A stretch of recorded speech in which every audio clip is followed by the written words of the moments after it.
If you've bought eggs recently, you already know something's very wrong. Feed prices keep climbing, chicks cost more every year, and most backyard chickens now burn through food so fast that by the time they stop laying, you've barely made your money back. Which is discouraging, because you got into backyard chickens to save money, not to subsidize a different supply chain. But there was once a chicken breed that almost solved the whole problem. This bird laid nearly every single day for years. It handled brutal winters, terrible heat, disease, and predators with almost no special care. Families used to depend on it because keeping chickens actually made financial sense when they had it. Then somehow, it disappeared from almost every backyard in America. Not because it stopped working, because modern poultry farming found something more profitable. By the end of this video, you'll know exactly what this breed is, why farmers used to swear by it, and why bringing it back might save you hundreds of dollars a year. And I want to be clear up front, I was skeptical about this too. I'd had laying hens for 2 seasons, and the math never quite worked. Feed in, eggs out. The gap between those two things was always tighter than I expected. Before I get into the breed, I want to cover something most backyard chicken guides completely skip. There are 4 things that quietly kill egg production in backyard flocks. Not disease, not predators. Things you'd never suspect are the problem. I'm going to come back to these later in the video because once you know what they are, you'll probably recognize at least one of them in your own setup right now. At a laying competition in Australia in 1922, one hen produced 352 eggs in 365 days, not in controlled laboratory conditions, in a standard competition setting. That's essentially 1 egg every single day for an entire year, the world record for natural egg production. No hormones, no artificial lighting manipulation, no supplements beyond standard feed, just a hen doing what she was bred to do. That breed is the Australorp, developed in Australia from black Orpington stock in the early 1900s. And before you think, okay, 1 world record hen, that's 1 bird. The average Australorp in a well-managed backyard flock lays 250 to 300 eggs per year. Compare that to a commercial leghorn at 280 to 320, but with none of the fragility, feed sensitivity, or short laying lifespan that makes leghorns expensive to maintain long-term. The Australorp is within 10% of commercial production with a fraction of the management requirements. A flock of 6 Australorps, a reasonable backyard number, produces 1,500 to 1,800 eggs per year at current grocery store prices for free-range eggs, around $4 to $6 per dozen. That's $500 to $900 worth of eggs from 6 birds, fed on a sensible feed budget. The math actually works. That's the part that most backyard chicken setups never quite achieve. So why did this breed nearly disappear from American backyards? The honest answer is that it's not the most profitable bird for commercial operations. Commercial egg production optimized for one thing: maximum eggs per pound of feed in the shortest possible time, using birds that burn out fast and get replaced. The Australorp doesn't fit that model. It's built for longevity, not for rapid turnover. And in a system designed to sell you replacement birds every 18 months, a chicken that lays well for 4 to 5 years is not good for business. There's also the feed company angle. A bird that foraged efficiently, needed less supplemental feed, and stayed healthy without constant intervention wasn't exactly the target customer for a growing animal nutrition industry. The Australorp was bred before that industry existed. It was designed to work with minimal inputs. That's genuinely useful to a backyard keeper.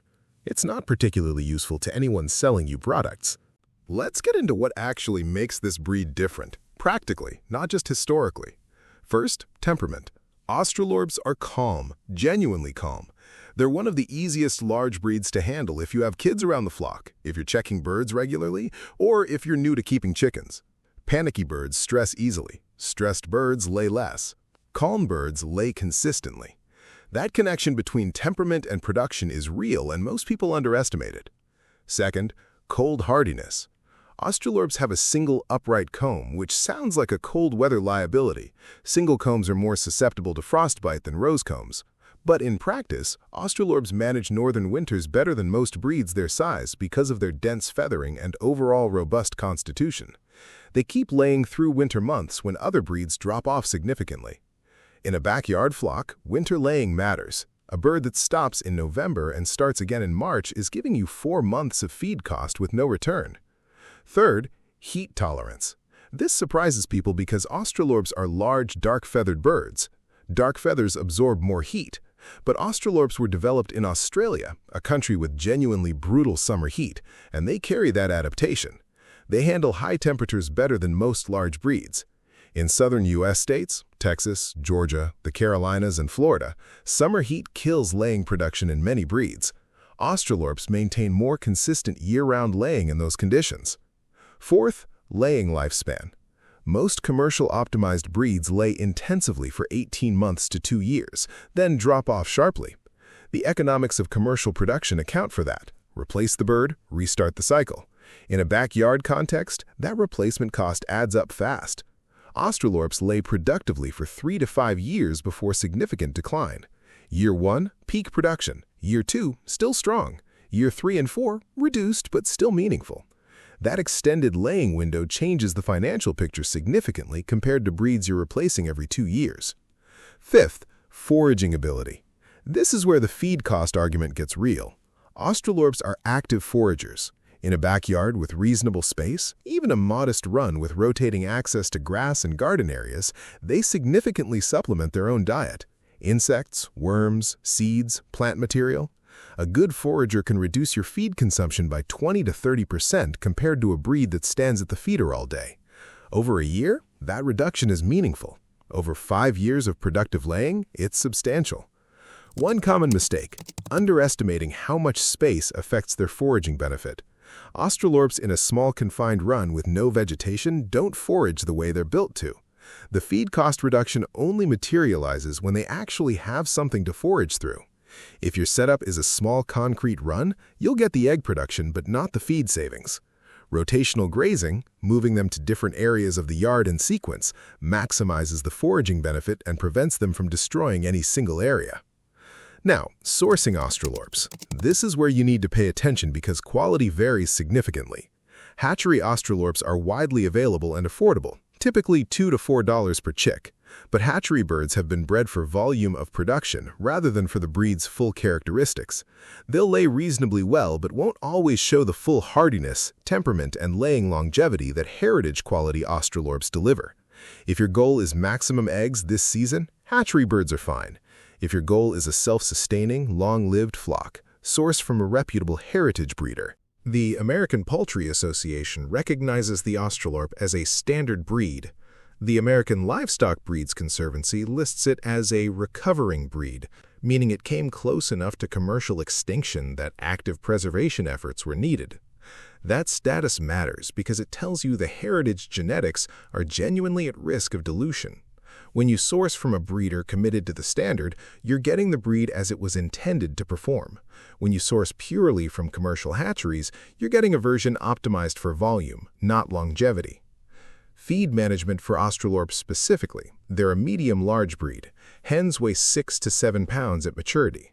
They need a standard 16% layer feed through peak laying season. Where people go wrong is overfeeding during molt or off-laying periods. Australorps will eat what's available. During molt, when they're not producing eggs, their protein needs actually increase because feather regrowth is protein-intensive. Switch to an 18 to 20% protein feed during molt, then drop back to 16% when laying resumes. That adjustment reduces wasted feed while supporting the bird through a nutritionally demanding phase. Water access is more critical than most backyard keepers realize, and Australorps in particular are sensitive to water restriction. A hen needs roughly half a liter of water per day to maintain laying. In summer heat, that increases to a full liter.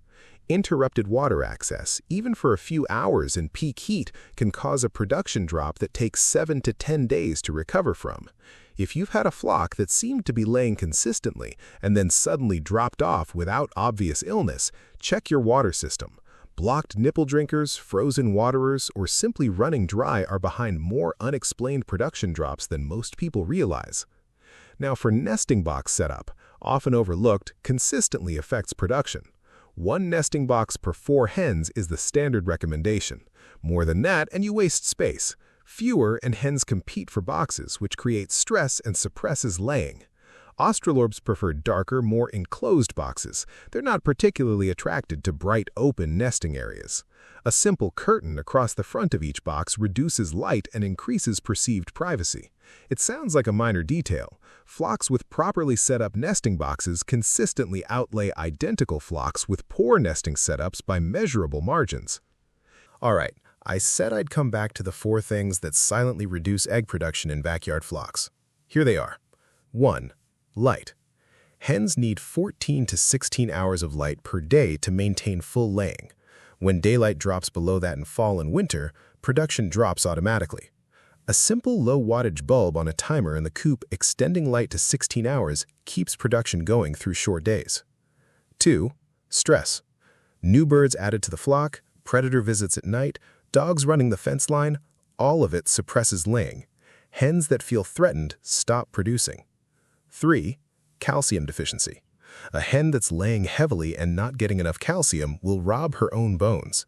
Crushed oyster shell in a separate dish, always available, not mixed into feed, lets hens self-regulate their calcium intake. 4. Age confusion. Most people don't track which hens are in their 2nd versus 4th laying year. Older birds eat the same feed and produce significantly less. Knowing your flock's age composition tells you where your feed budget is actually going. Here's the full picture. What this breed is. The Australorp, a heritage laying breed developed in Australia in the early 1900s from Black Orpington stock, holds the world record for natural egg production, 364 eggs in 365 days. Why it works: calm temperament, cold and heat hardy, active forager, extended laying lifespan of 3 to 5 years, and consistent production without intensive management. How to use it: source heritage quality birds where possible, manage feed protein by phase, ensure continuous water access, set up nesting boxes correctly, and give them foraging space to unlock the feed cost reduction. One mistake to avoid: treating them like commercial breeds by replacing them after 18 months. The Australorp's value compounds over time. A 3-year-old Australorp is still earning you return on the investment. Replacing her early is money left on the table. If you've been running a backyard flock and the math has never quite worked, this might be the variable you've been missing. Not more hens, not different feed, the right breed. One that was built for exactly the conditions backyard keepers actually deal with. Drop a comment if you're already running Australorps. I want to know what your experience has been across different climates. And if building a fully self-sustaining backyard food system interests you beyond just eggs, I've got a video on the black soldier fly larvae system that cuts feed costs by 50 to 80% using kitchen scraps. Same principle, the right system changes the math entirely.